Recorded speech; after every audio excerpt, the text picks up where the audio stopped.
বন্ধুরা, এখন আমরা দেখব কিভাবে আমরা ফেসবুকের স্টোরি অ্যাড ও ডিলিট করতে পারি। এজন্য আমরা প্রথমে ফেসবুকে যাব, তারপরে ক্রিয়েট স্টোরিতে ক্লিক করব। এখান থেকে আমরা যে ছবিটা দিতে যাচ্ছি সেটার উপর ক্লিক করব।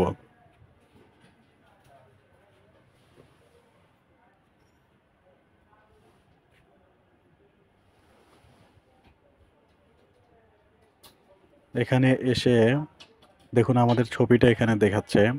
এখান থেকে আমরা শেয়ার বাটনে ক্লিক করব।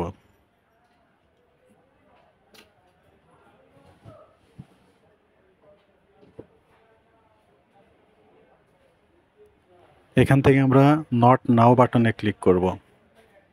দেখুন আমাদের ছবিটা এখানে শেয়ার হয়ে গিয়েছে।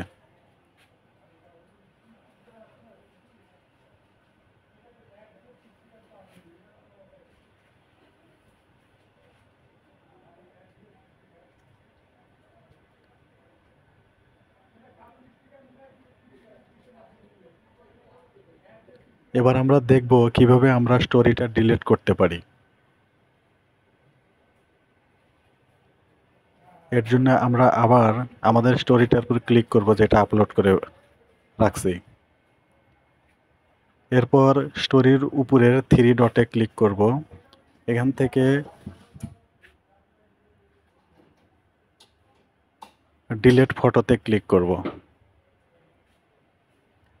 তারপর এখান থেকে কনফার্মে ক্লিক করব।